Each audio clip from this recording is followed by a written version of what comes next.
What's going on, Laker fans? Welcome in to NBA Now, and today I got a brand new batch of Lakers rumors for you, starting out with Chris Paul of the Houston Rockets. Look, the Houston Rockets are starting a fire sale. They're ready to sell basically anybody and everybody on the team, and that starts with Chris Paul, point guard who's still got 3 years left on his contract. He's owed $124 million, and this past year he saw a decline in points per game, rebounds per game, field goal percentage, and then plus he's only played in 58 games in each of the last 2 seasons. Now overall, he just had a down year. He averaged 16 points per game, 8 assists, he's still dishing the ball well, and 5 rebounds, but he cannot stay on the floor. And he's undersized. I mean, Chris Paul at this point in his career is undersized, and he can't play defense the same way he used to.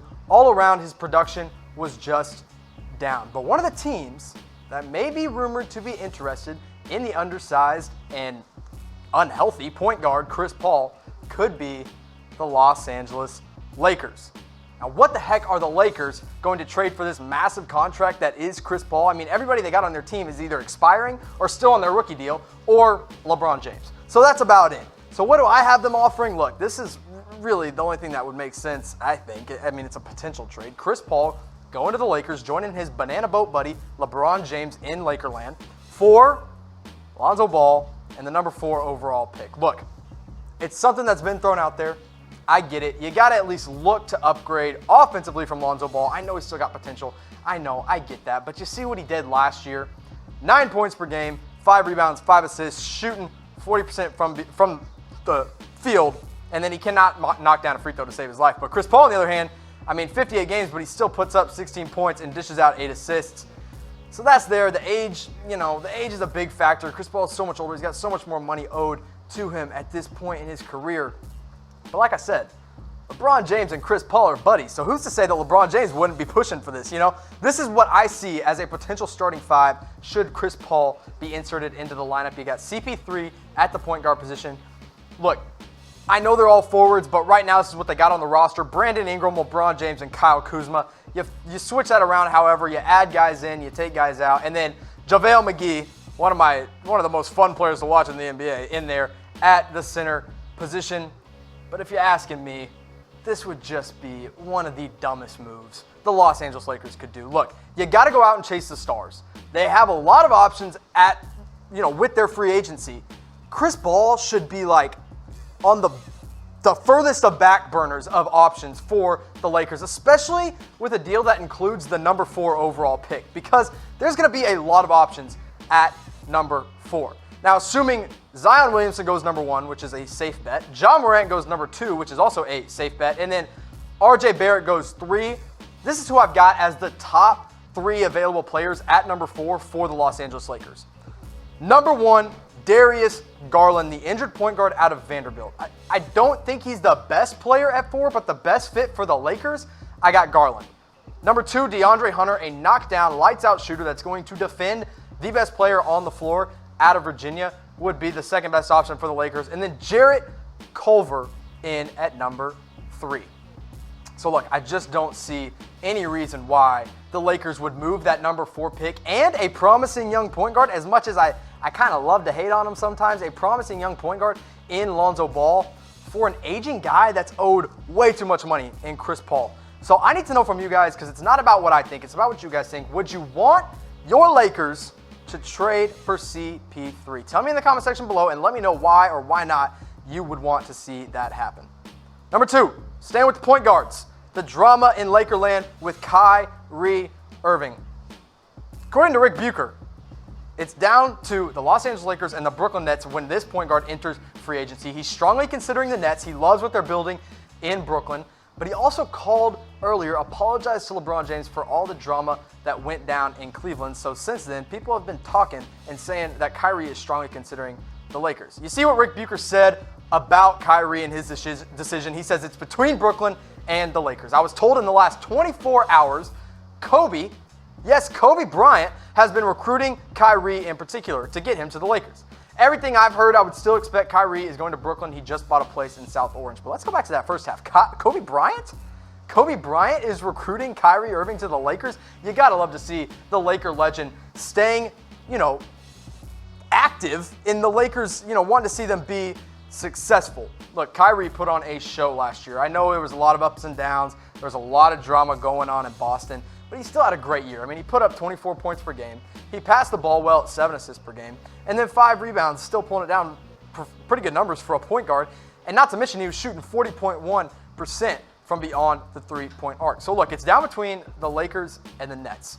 So let's take a look at what starting fives would look like between the two teams. Number one, the Lakers. We got to start with them because I know that's y'all's team. Point guard Kyrie Irving, and you stick with Lonzo Ball here and, try to play them in the same backcourt. I would be super interested to see how that happens. Kyrie obviously generating more on the offensive end, while Lonzo Ball can create on the defensive end and make, be effective there. Brandon Ingram, 18 points per game last year, had a good season, still got room to grow in it forward. LeBron James, of course, a superstar. Everything that's ever been said has already been said about him. And then you put JaVale McGee in at center. But you compare that to what the Nets could have with Kyrie. Look, they want to pair D'Angelo Russell and Kyrie in the same backcourt. I don't know if that's going to work, but I also don't know if the Lonzo Ball and Kyrie Irving pairing would work. But then you put Karis LeVert, Rodion Kurucs, and Jarrett Allen, that front line right there. You could also insert guys like Ed Davis, who's a free agent, and Joe Harris, who is a knockdown, lights-out shooter. So you heard the rumor. You know that he's considering LA. You know that he's considering Brooklyn. You can't count out a team like the New York Knicks, and you really can't count out the Boston Celtics because as dramatic as Kyrie is, we really don't know what he's going to do. But Bucher's saying Kobe's trying to get him to LA. So I had Kyrie and Lonzo in the same backcourt together in that starting five, but I need to know from you guys if you truly believe that they could coexist together. I want you to type Y for yes, type N for no in the comment section below, and I'll tell you what I think of them potentially coexisting in Lakerland together. I think it could work. I mean, Kyrie Irving is an offensive star. He's going to put the numbers up. He's going to dish the ball well. Lonzo Ball, he can shoot still. He can also create for other teams or for other players, but he's more of a help on the defensive end. Now let's talk about a guy that could potentially be a point guard in the near future. Not near future. He's still a freshman in high school. We're talking about Bronny James. That's right, LeBron James Jr. and Zaire Wade. Now who's that? That's Dwyane Wade's kid. They're teaming up at Sierra Canyon High School in California. Look, Bronny's only going to be a freshman. He's 14 years old. Meanwhile, Zaire Wade is going to be a senior at this high school. Now you got to remember, these two kids, their fathers played together in Miami in 2000.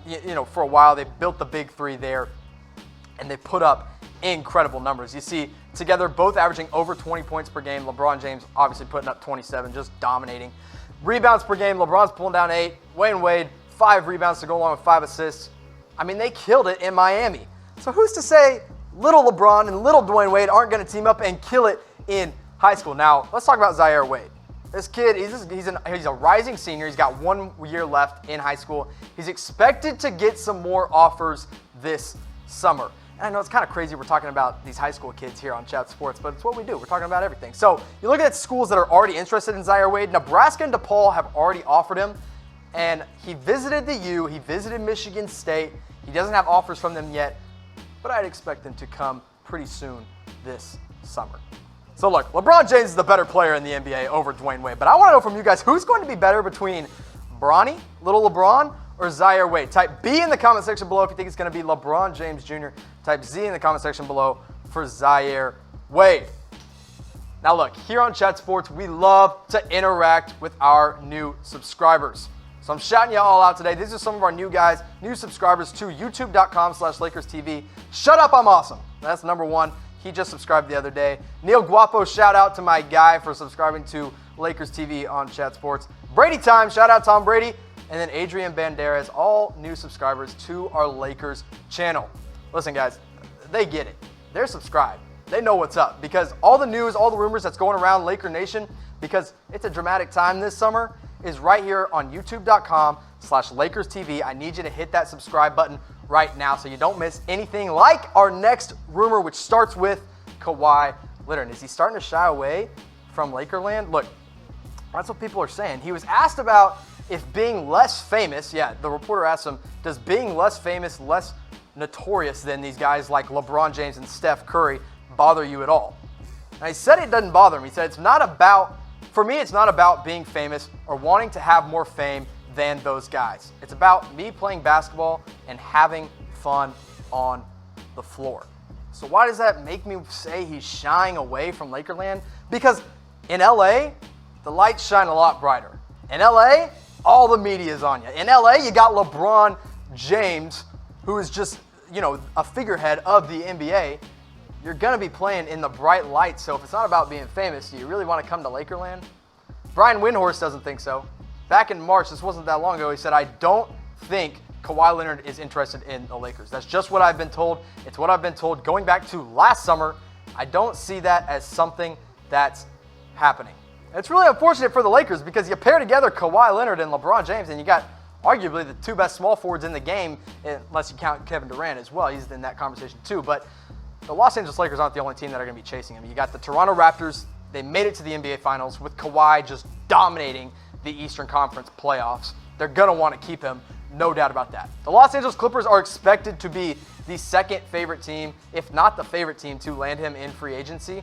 And then you got the Lakers and the Knicks. Now, look, I don't think the Knicks are going to be making him a top priority because you got guys like Kevin Durant and Kyrie Irving that they got to chase. You can see what Kawhi did this last year. 27 points per game, 7 rebounds, and 3 assists. I mean, the Claw, he killed it. He lived up to his nickname. I need to know from you guys, put it in the comment section below, which team will be lucky enough to sign Kawhi Leonard this summer. Put it in the comments below and make sure you subscribe to youtube.com/LakersTV. Thank you guys, and I'll talk to you next time.